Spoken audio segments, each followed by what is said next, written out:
ሰላም ቅዱሳን በአንደበታችን የምንናገረው ማንኛውም ንግግር ሁሉ በምድር ላይ ይፈጸማል።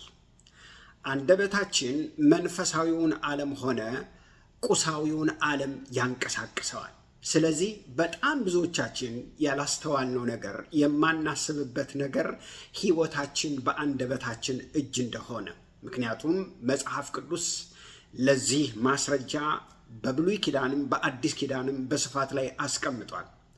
ብዙውን ጊዜ ለድርጊታችን ነው እንጂ ለንግግራችን አንጠነቀቅም። መጽሐፈ ምሳሌ ምዕራፍ 18 ቁጥር 20 የሰው ሕይወቱ ሞቱና ሕይወቱ በእጁ ላይ ናት ይላል። ስለዚህ በአንደኛ ጴጥሮስ ምዕራፍ 3 ቁጥር 9 እስከ 12 ያለውን ሐሳብ በመነሻ ሐሳብ አድርገን እሱን በስፋትና በጥልቀት ስንመለከት ቆይተናል። እንግዲህ ንግግር የሕይወታችንን ሁለንተና እንደሚያጠፋ እንደሚገድልና ንግግር ደግሞ የሕይወታችን ሁለንተና የሚያቀና መልካም የሚያደርግ እንደሆነ መጽሐፍ ቅዱስ በጥልቀት ይናገራል። ከዛ ግን ንግግር ከየት ነው የሚመጣው? ንግግር ምንጭ አለው፣ ሶርስ አለው።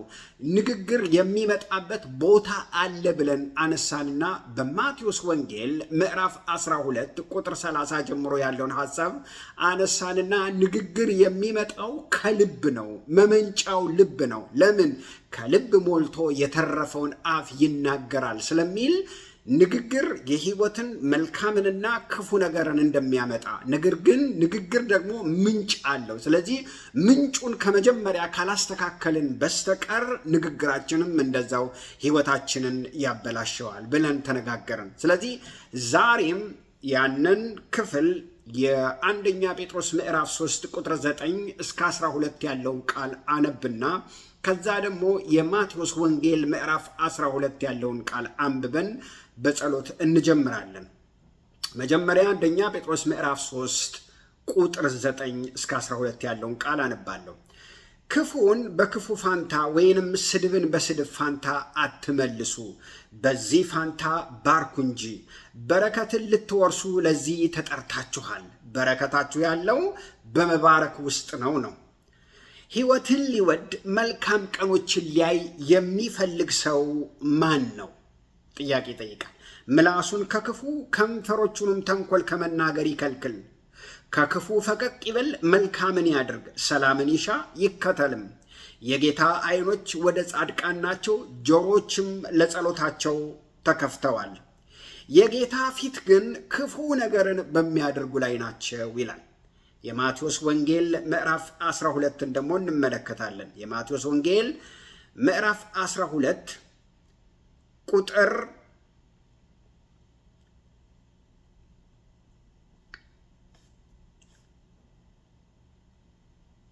31 ጀምሮ ያለውን ቃል አነባለሁ። ስለዚህ እላችኋለሁ ኃጢአት ቁጥር 33 ጀምሮ አነባለሁኝ። ዛፍ ከፍሬው ትታወቃለችና ዛፏ መልካም ብትሆን መልካም ፍሬ ታፈራለች፣ ክፉ ብትሆን ደግሞ ክፉ ፍሬን ታፈራለች። እናንተ የእፉኝት ልጆች ክፎች ስትሆኑ መልካምን ለመናገር እንዴት ትችላላችሁ? ክፉ ዛፍ ከሆነች ስሯ ክፉ ከሆነ ክፉ ፍሬ፣ መልካም ከሆነ ውስጧ ደግሞ መልካም ፍሬ። እናንተ የእባብ ልጆች ሆናችሁ፣ እናንተ የእፉኝት ልጆች፣ እፉኝት እባብ ነው። የእባብ ልጅ ሆናችሁ እንዴት መልካምን ነገር መናገር ትችላላችሁ? በልብ ሞልቶ ከተረፈው አፍ ይናገራል ይላል። መልካም ሰው ከልቡ መልካም መዝገብን መልካምን ነገር ያወጣል። ክፉ ሰው ከክፉ መዝገብ ክፉ ነገርን ያወጣል አለ። ከዛ ቀጥሎ 36 እኔ ግን እላችኋለሁ ሰዎች ስለሚናገሩ ስለ ከንቱ ነገር ሁሉ በፍርድ ቀን መልስ ይሰጡበታል። ከቃልህ የተነሳ ትጸድቃለህ፣ ከቃልህ የተነሳ ትኮነናለህ ይላል። እንጸልያለን። እናመሰግንሃለን አባት ሆይ፣ ስምህ የተባረከ ይሁን። እግዚአብሔር ሆይ ቃልህን አስተምረን፣ ከሁሉ የማንሰውን ልጅህን እኔን አስበኝ፣ በጌታ በኢየሱስ ክርስቶስ ስም አሜን። ብዙ ጊዜ ሳናስብ እንደፈለግን መዥረጥ እያደረግን የምንናገረው ለቀልድ ይሁን ለእውነት ይሁን ለምንም ነገር የምንናገራቸው ማንኛቸውም ነገሮች ሁሉ ጊዜ ጠብቀው ይሆናሉ ነው የሚለው እግዚአብሔር ቃል። ስለዚህ ንግግር ግን ከየት ነው የሚመጣው በምንልበት ጊዜ ምንጭ አለው፣ ሶርስ አለው። እሱ ምንድን ነው? ልብ ነው ይላል። ልብ መጥፎ ነገር ከተሞላ ሰው የሚናገረው ያንን መጥፎ ነው። ልብ ደግሞ መልካም ነገር ከተሞላ የሚናገረው ሰው መልካምን ነገር ነው። ነገር ግን ወገኖች ሆይ ሰው ማሰብ ያለበት ከንግግሩ በፊት ለሚያስበው ሐሳብ ነው መጠንቀቅ ያለበት። የሚያስበው ሐሳብ ሊቀየርም ላይቀየርም ይችላል።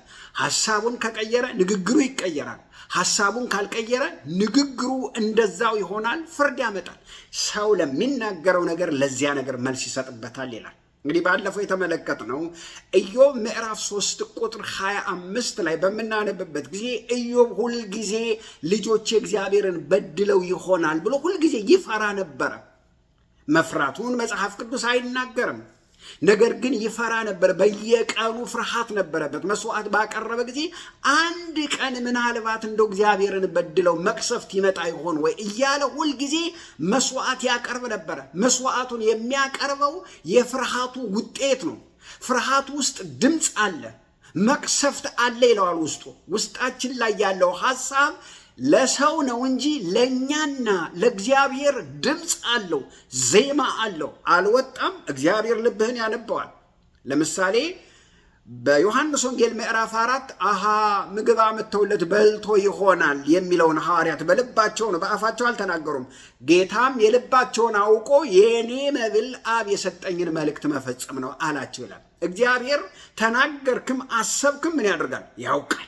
ስለዚህ ወገኖች ሆይ ልንገራችሁ፣ ውስጣችሁ ላይ ያለ ሐሳብ ለእናንተ ነው እንጂ ለሰው ነው እንጂ ለእናንተና ለእግዚአብሔር ድምፅ አለው። ባሰበው ቃል ኢዮብ ተያዘ፣ ተጠመደ። ለምን? ለደረሰበት መከራ ሁሉ ልጆቹን፣ ሀብቱን፣ ንብረቱን በአንድ ጊዜ ሲያልቅበት ያለው ምንድን ነው?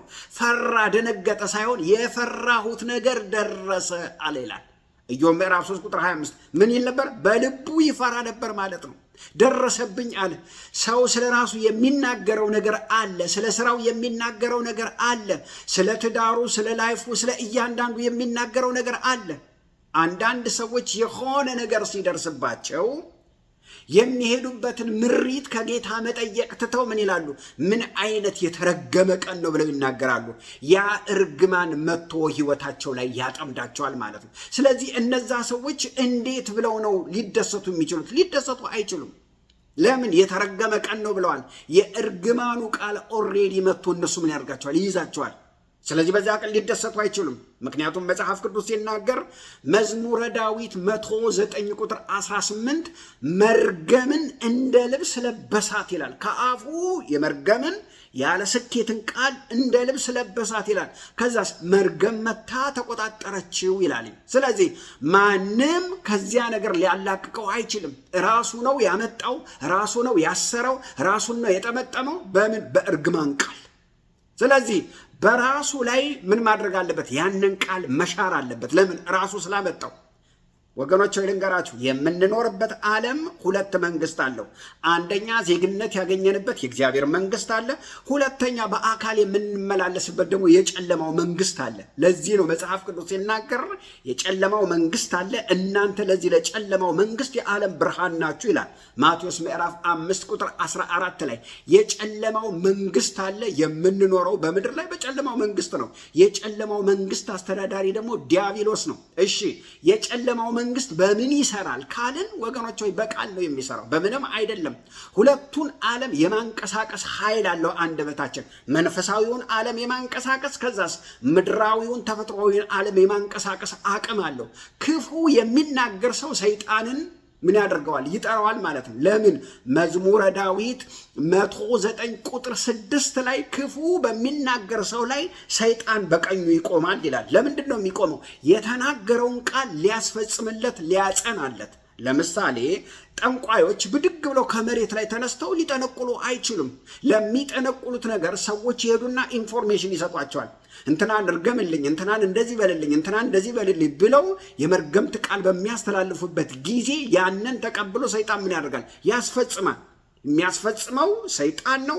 እርግማኑን የሚናገሩት ግን ሰዎች ናቸው። የሚናገሩትን ቃል ሰይጣን ምን ያደርገዋል? እንዲንቀሳቀስ ያደርገዋል። ማስረጃ የእግዚአብሔር ቃል ኢዮብ ላይ ሲናገር ምድርን ለመርገም የተዘጋጀውን ሌዋታንን ሊረግም የተዘጋጀውን ሌዋታንን ሰዎች ያንቀሳቅሱታል፣ ያገኙታል ይላል። ምን ማለት ነው? ሰይጣን ሬዲ ነው። ምን ለማለት? ለመርገም ተዘጋጅቷል። ምድርን ለመርገም፣ ሰውን ለመርገም ተዘጋጅቷል። ግን የሚረግምበትን ሐሳብ የሚሰጡት እነማን ናቸው? ሰዎች ናቸው ነው የሚለው። ሰዎች በቃላቸው ይሰጡታል። አማኝ ሆናችሁ የማያምን ሆናችሁ ክፉ ቃል ከተናገራችሁ ያንን ቃል ይዞ ይሄዳል። ማን? ሰይጣን። ከዛስ አዘዛችሁት ማለት ነው። እውቅና ሰጣችሁት ማለት ነው። እንዲሰራ ስልጣን ሰጣችሁት ማለት ነው። በጌታ በኢየሱስ ስም አዛለሁ ውጣ ስትሉት የሚወጣ አጋንንት፣ በዚህ በኩል ደግሞ ቃል ስትሰጡትኝ ምን ይመጣል? እንዲሰራ ፈቃድ ትሰጡታላችሁ፣ እንዲንቀሳቀስ ማለት ነው። ስለዚህ ሰይጣን የሚሰራው በቃል ነው፣ ያውም በክፉ ቃል። ይሄንን ክፉ ቃል ደግሞ የሚያገኘው ከማን ነው? ከሰዎች ነው፣ ከኛ ነው የሚያገኘው። ስለዚህ ለጠላቶቻችሁ መሳሪያ ታቀብሉታላችሁ ማለት ነው። ምን አይነት የተረገመ ቀን ነው በምትሉበት ጊዜ ይመጣና ያንን ቀን ይረግመዋል። ምን አይነት የተረገመ ሰው ነው ስትሉ ሰይጣን ይመጣና ያንን ሰው ምን ያደርገዋል? ይረግመዋል። ለዚህ ነው መጽሐፍ ቅዱስ ሲናገር ኤፌሶን ምዕራፍ 4 ቁጥር 24 አካባቢ ይመስለኛል፣ ለዲያብሎስም ፈንታ አትስጡት ይላል። ቁጣ ሊገጥማችሁ ይችላል፣ ነገር ግን ቁጣችሁን ቶሎ ምን አድርጉት? መፍትሄ ስጡትኝ። ተቆጡ፣ በቁጣችሁ ላይ ፀሐይ አይግባ ይላል። ከዚያስ ለዲያብሎስም ፈንታ አትስጡት ይላል። ፈንታ እንዳንሰጠው መጽሐፍ ቅዱስ ይናገራል። ዲያብሎስ ከኛ ከሰዎች ምን ይፈልጋል? ወርቅ፣ ምግብ፣ ልብስ ይፈልጋል? አይፈልግም። ሰይጣን ከሰው የሚፈልገው ቃል ነው። የሰይጣን ምግቡና ሀብቱ ቃል ነው። ስለዚህ እሱን የሚያንቀሳቅሰው እሱን የሚያዘው ቃል ምንድን ነው? ንግግር ነው። እናንተ የምትናገሩት ቃል ምን ያደርገዋል? ያንቀሳቅሰዋል። ሊያመኝ ነው መሰለኝ፣ ሊነሳብኝ ነው መሰለኝ፣ ይጫጫነኛል ስትሉ አምጥቶ ላያችሁ ላይ ይጭንባችኋል። ይሄን ደግሞ ወገኖች ሆይ በብዙ አይነት ዝም ብለን ምድር ላይ የምናየው ነገር ነው ወገኖች። አንዳንድ ሰዎች ለንግድ ይነሱና የሚሆንልኝ አይመስለኝም፣ ይሄ ነገር የሚያዋጣኝ አይመስለኝም ይላሉ። ገና እኮ ለንግድ ገና ከመጀመራቸው በፊት። ስለዚህ ምን ይሆናሉ? ኦልሬዲ ኪሳራ ውስጥ ወድቀዋል። የእግዚአብሔር ቃል ሲናገር ምን ይላል? ስለ ሐሳባችን ቆላሲያስ ምዕራፍ 1 ላይ በሐሳባችሁ ከእግዚአብሔር ጋር ጠላቶች ነበራችሁ ይላል። በሐሳባችሁ፣ በድርጊታችሁ አይደለም፣ በሐሳባችሁ ከእግዚአብሔር ጋር ጠላት ነበራችሁ። ሰው መጥቶ በእግዚአብሔር ፊት ወይንም በእግዚአብሔር ቤት ስለተቀመጠ ወገኖች የእግዚአብሔር ሐሳብ አለበት ወይ የእግዚአብሔር ልጅ ነው አይባልም። ሰው መጥቶ በእግዚአብሔር ቤት ስለተቀመጠ የእግዚአብሔር ነው ማለት አንችልም። ሰው ከእግዚአብሔር ጋር ያለው ሰላም የሚለካው በሚያስበው ሐሳብ ነው። አስተሳሰባችሁ ሁልጊዜ ከእግዚአብሔር ሐሳብ ጋር ተቃራኒ ከሆነ እናንተ የእግዚአብሔር ጠላቶች ናችሁ ነው የሚለው። ለምን? ከእግዚአብሔር ጋር በሐሳባችሁ ጠላቶች የነበራችሁትን እናንተን በሞቱ አስታረቃችሁ ይላል። ጌታ የተመሰገነ ነው። ጌታ ኢየሱስ ክርስቶስ እንዲሰቀል፣ ስጋው እንዲቆረስ፣ ደሙ እንዲፈስ፣ እንዲገደል፣ እንዲሞት፣ እንዲቀበር ያደረጉት በምናቸው ነው? በሐሳባቸው ነው። ኋላ ነው ድርጊት የተከተለው። ሰይጣን በሔዋን ላይ ያመጣው ነገር ምንድን ነው? ሐሳብ ነው። ሐሳቡን ነው ሼር ያደረጋት። ሰይጣንም ሔዋንም ይዛ የጠበቀችው ምንድን ነው? ሐሳብ ነው። ሰይጣን ማስቀየር የፈለገው ምኗን ነው? ሐሳቧን ነው። እሷም ከእግዚአብሔር ጋር ያላት ህብረት በምንድን ነው? በሐሳብ ነው። ሰይጣን ወገኖች ወይም ሔዋንንና እግዚአብሔርን ማለያየት የፈለገው በምንድን ነው? በሐሳብ ነው። ምን በማድረግ? የሐሳብ ለውጥ በማድረግ። ስለዚህ ታዲያ ልክ የእግዚአብሔርን ሐሳብ የማውጣት እቅድ ልክ ሲያበጅ የራሱን ሐሳብ ከተተባት ማለት ነው። የእግዚአብሔርን ሐሳብ አውጥቶ የሰይጣንን ሐሳብ ከተተባት። እግዚአብሔርና ሔዋን ወገኖቼ ሆይ የተጣሉት በሐሳብ ነው መጀመሪያ። ከዚያ ሰይጣን የእግዚአብሔርን ሐሳብ ከውስጡ አወጣና እግዚአብሔርንና ሔዋንን አጣላና ሰይጣን ከሔዋን ጋር ተወዳጀ ማለት ነው። ስለዚህ ሐሳቡን ተቀበለችው። የሰይጣንን ሐሳብ ከመቀበሏ የተነሳ ሁለ ነገሯን ምን አደረገው? ተቆጣጠረው። ትውልድን ተቆጣጠረ፣ እኛን ሁሉ ተቆጣጠረ። ወገኖች ጌታ ኢየሱስ ክርስቶስ እስኪመጣ ድረስ ወገኖች የማያምኑትን ሰዎች ምን ያደርጋል? ይቆጣጠራል። ለምን? በመጀመሪያ ኦሪጂናሊ ሐሳቧን ተቆጣጥሮ ምን አድርጓታል? ይዟታል። ስለዚህ እኛ ጌታ የተመሰገነውን እግዚአብሔር ነፃ አወጣን። ይሄ ሁሉ በሽታ፣ ይሄ ሁሉ ሐዘን፣ ይሄ ሁሉ ጉስቁልና፣ እርጅና፣ ሞት፣ ህመም፣ ድካም ከየት ነው የመጣው ወገኖች? ወይ ከሐሳብ ነው። ለምን? ሮሜ ምዕራፍ 5 ቁጥር 12 በአንድ ሰው ምክንያት ይላለኝ ሞትን ተከትሎ በጣም ብዙ በሽታዎች፣ ጉስቁልናዎች፣ ህመሞች፣ አደጋዎች ሁሉ ገቡ ይላል። ወገኖች ሆይ ልንገራችሁ፣ ይሄንን በበላችሁ ጊዜ ሞትን ትሞታላችሁ ተብለናል አለችው። አትሞቱም አላት። እንዴት ነው የማንሞተው? እስቲ ያስረዳን አለችው።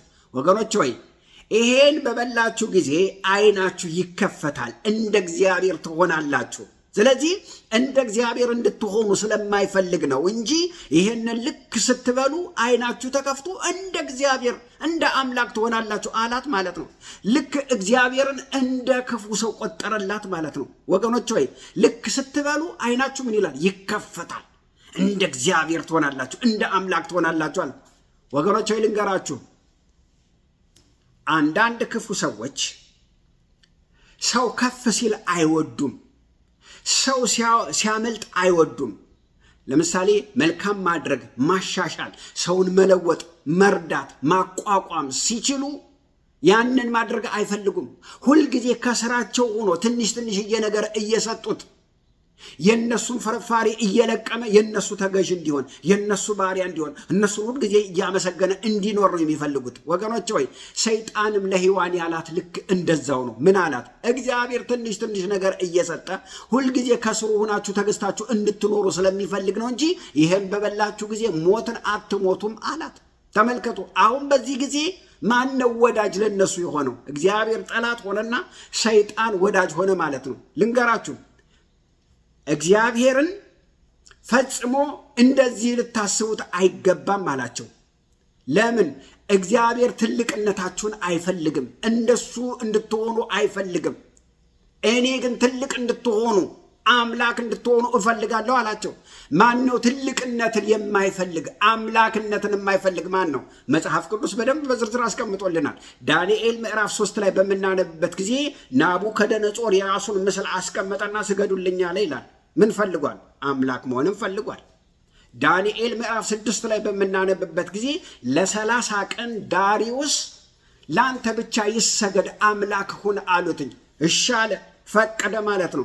ሰይጣን የወደቀው ምን ፈልጎ ነው? አምላክ መሆን አምሮት ነው። ሔዋንም አምላክ መሆን አማራት ማለት ነው። በቀላሉ እንደዚህ እንደ እግዚአብሔር መሆን ከተቻለ ብላ እሺ አለች ማለት ነው።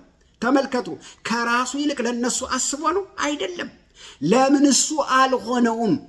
ወገኖች ወይ ተመልከቱ፣ ድሮም እኮ ሰይጣን ወደ ምድር የተጣለው አምላክ መሆን ስለፈለገ ነው። እዛ ሊያገኘው ያልቻለውን አሁን እዚህ መሆን እንደማይችል ያውቃል። ድሮ የሚፈልገውን አላገኘም። አግኝቷል? አላገኘም። ይህንን እነ ሔዋን አላስተዋሉም ወገኖች። አምላክ መሆን ስለፈለገ ነው የወደቀው። እሱ ስላልቻለ እነሱ ይሆናሉ? አይችሉም። ሊጥላቸው ነው። ይህ ግን አልገባቸውም። እነሱ ግን እሺ ብለው ሐሳቡን ተቀበሉት። ሐሳቡን ሲቀበሉ ሰይጣንን ተቀበሉት ማለት ነው። የእግዚአብሔርን ሐሳብ ሲለቁ እግዚአብሔርን ለቀቁት። እግዚአብሔር ከነ አዳም ጋር የነበረው በምንድን ነው ወገኖች? ሐሳቡን የያዙ ጊዜ ነው። በሐሳቡ የተስማሙ ጊዜ ነው። ህብረታቸው ፍጹም የሆነው ሙሉ ሆኖ የቆየው የእግዚአብሔርን ሐሳብ በተቀበሉ ጊዜ ነው። የእግዚአብሔርን ሐሳብ ይዘው በኖሩበት ዘመን ከእግዚአብሔር ጋር ነበሩ። ሐሳቡን ሲለቁ፣ ከሐሳቡ ሲወጡ፣ የሰይጣንን ሐሳብ ሲቀበሉ ለእግዚአብሔር በሐሳባቸው ምን ሆኑ? ጠላቶች ሆኑ፣ ተቃራኒዎች ሆኑ። ልክ እንደዚሁ ነው። እኛም ውስጣችን ሐሳብ ይመጣል። የሰው ሐሳብ ይመጣል፣ የሰይጣን ሐሳብ ይመጣል፣ የሥጋ ሐሳብ ይመጣል፣ የእግዚአብሔር ሐሳብ ይመጣል። ስለዚህ ነገር መጀመር ያለብን መመርመር ያለብን ከማውራታችን በፊት ይሄ ሐሳብ የማን ሐሳብ ነው? የማንን እቅድ ነው እያሰላሰልኩ ያለሁት ብለን ሐሳባችንን ማጤን አለብን። ይህንን ሐሳብ ብናገረው ምን ሊሆን ይችላል? ምን ሊፈጸም ይችላል? በምን ሊጠናቀቅ ይችላል? ምን አደጋ ሊያመጣብኝ ይችላል ብለን ማሰብ አለብን። መክብብ ምዕራፍ 5 ቁጥር 2 ከመናገር በፊት አስብ ይላል። አስብ፣ ምንድን ነው ሊያደርስብኝ የሚችለው ብለህ ማሰብ ያስፈልጋል ነው የሚለው። ቆም ብለን ሐሳባችንን መመርመር መቻል አለብን ወገኖች። መጽሐፍ ቅዱስ ሁለተኛ ቆሮንቶስ ምዕራፍ 2 ላይ ሲናገር የሰይጣንን ሐሳብ አንስተውም ይላል። አያችሁ፣ ዮሐንስ ወንጌል ምዕራፍ 13 ላይ ዲያብሎስን ባስቆርቱ ይሁዳ ላይ ሐሳብ አስገባበት ይላል። እሺ ብሎ ተቀበለ፣ አምላኩን በ30 ብር ሸጠ። ልክ እንደዚሁ በማቴዎስ ወንጌል ምዕራፍ 16 ላይ ሐሳብ መጣበት፣ በጴጥሮስ ላይ ሐሳብ አመጣበት። ልትሰቀል አይገባም ሲለው ሂድ አንተ ሰይጣን ብሎ ከጴጥሮስ ላይ ገሰጸለት። ወገኖች የጌታ ኢየሱስ እና ለቀውት ሄደ ማለት ነው። የሚመጣውን ሐሳብ ሁልጊዜ ወደኛ የሚመጡ ኔጋቲቭ የሆኑ ሐሳቦችን ሁሉ መመርመር ማስወገድ አለብን። እነዚህ ሐሳቦች ወገኖች ወይ ከውስጣችን ከሌሉ ክፉ ሐሳብ ልንናገር፣ ክፉ ሐሳብ ልናስብ አንችልም። ሰው ያላሰበውን ከየት ያመጣዋል? እኛም በክፉ ቃል ልንጠመድ አንችልም። ወገኖች በራሳችን ላይ መልካምን ቃል ልንናገር ያስፈልጋል። አንዳንድ ጊዜ በተመሳሳይ በሽታ 2 ሰዎች ይታመማሉ። አንደኛው ይሞትበታል፣ አንደኛው በህመሙ ይቀጥልበታል። ምን ማለት ነው? የበሽታውን ትልቅነት ሳይሆን የሚያሳየው ትልቁ ያለው ኃይል የሚናገሩት ቃል ላይ ነው። በሽታ ሊለውጥ የሚችል የተዘጋጀ ሁለንተና በአንደበታችን ውስጥ አለ። ሞትና ህይወት በምላስ ላይ ናት ስለሚል ቃል ብቻ ነው እስከ ሰማይ ድረስ የሚሄደው። ወገኖች በሽታ ጊዜያዊ ነው፣ አብሮ ሊሄድ አይችልም፣ ገደብ አለው። ከሚመጣብህ በሽታና ደዌ ይልቅ የምትናገረው ቃል ኃይለኛ ነው። የእግዚአብሔር ቃል እሱን ይናገራል። ለዚህ ነው የታመመ ሰው ወገኖች ሆይ እጃችንን ጭነን አንተ በሽታ ከላዩ ላይ ተነስ ስንለው ተነስቶ ይሄዳል። ለምን? የምንናገረው ቃል ከበሽታው በላይ ሲሆን ፈውስ ይመጣል ማለት ነው። እላያችሁ ላይ ወገኖች ሆይ ተናገሩ፣ ህይወታችሁ ላይ ተናገሩ፣ ጤናችሁ ላይ ተናገሩ። የምታዩት በዙሪያችሁ ያሉ መጥፎ ነገሮች መጥፎ ሐሳብን እንድታስቡ ሊያደርጓችሁ አይገባም። በኢየሱስ ክርስቶስ ስም እኔ ባለስልጣን ነኝ አትችልም ማለት አለባችሁ። እግዚአብሔርን እያሰባችሁ የእግዚአብሔርን ቃል እያሰባችሁ በማይመች ነገራችሁ ላይ መልካምን ቃል ተናገሩ። ያ ይሆናል። ሐሳባችሁ የህይወታችሁን አሰልጣኝ አንቀሳቃሽ ሊሆን ይገባል። ወገኖች ሆይ መልካምን በማሰብ መልካምን በመናገር ህይወታችሁን ልትቀይሩ ያስፈልጋል። ሐሳባችሁ በሄዳችሁበት ቦታ ሁሉ ሁለንተናችሁን ይለውጣል።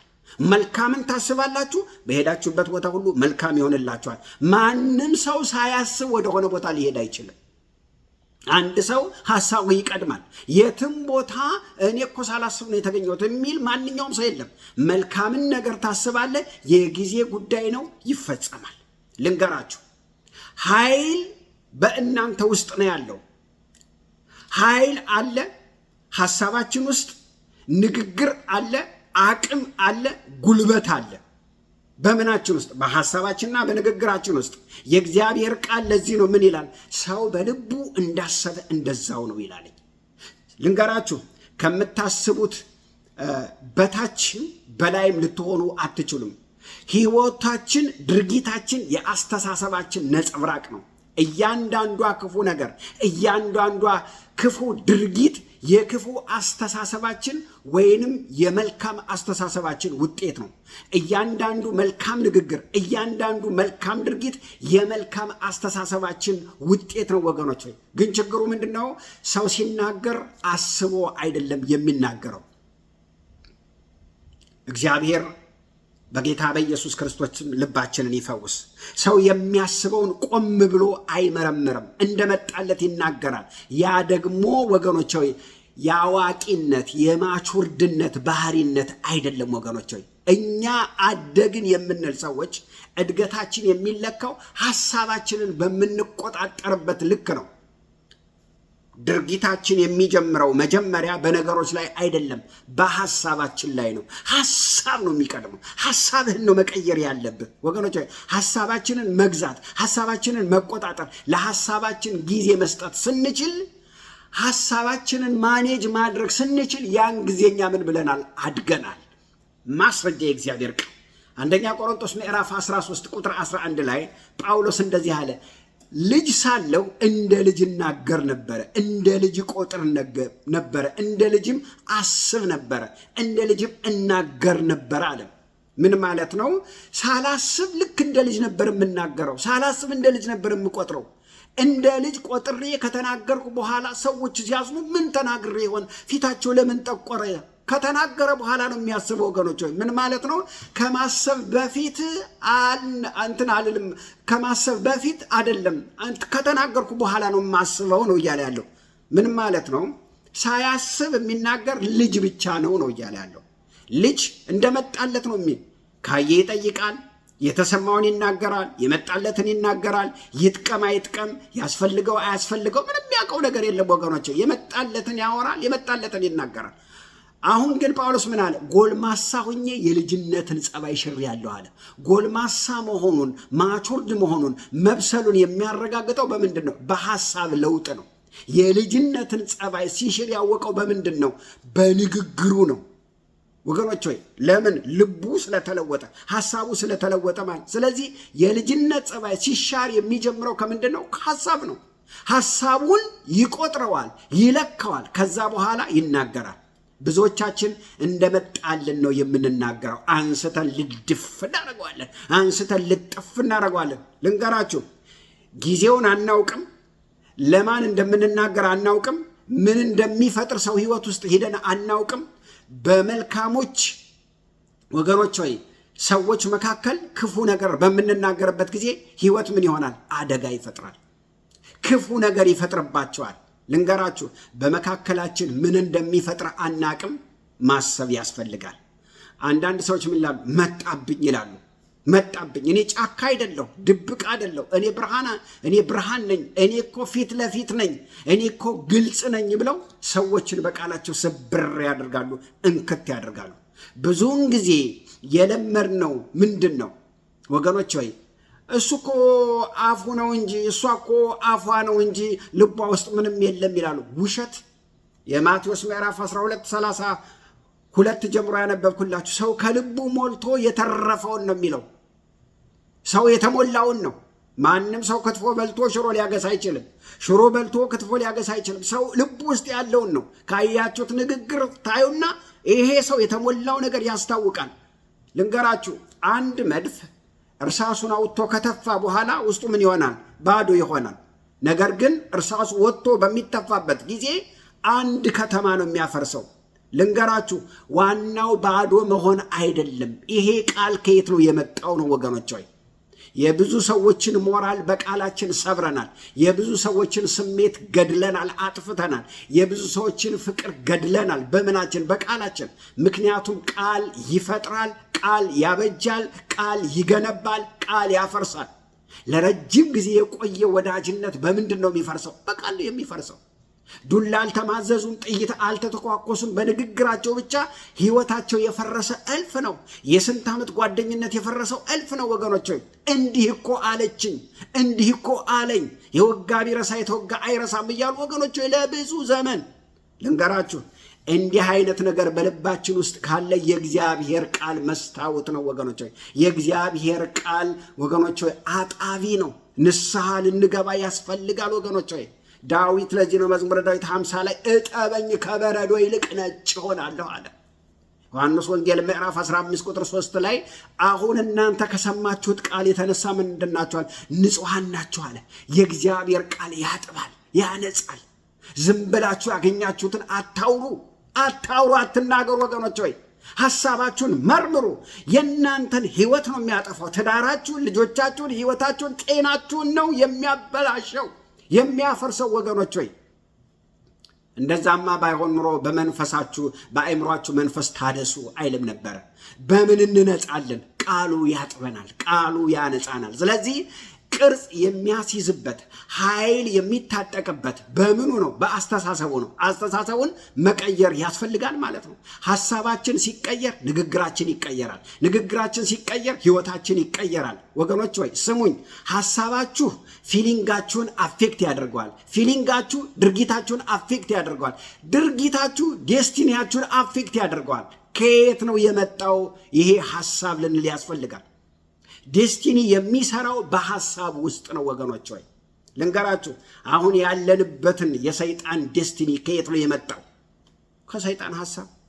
የሐሳብ ውጤት ነው። ለምን? ሕዝቅኤል 28 ላይ ሲናገር ዙፋኔን ከፍ አድርጌ ከእግዚአብሔር በላይ እሰራለሁ፣ እንደ ልዑል እመሰላለሁ፣ በልብህ አልክ አልተናገረም ሲወድቅ በልቡ አለ።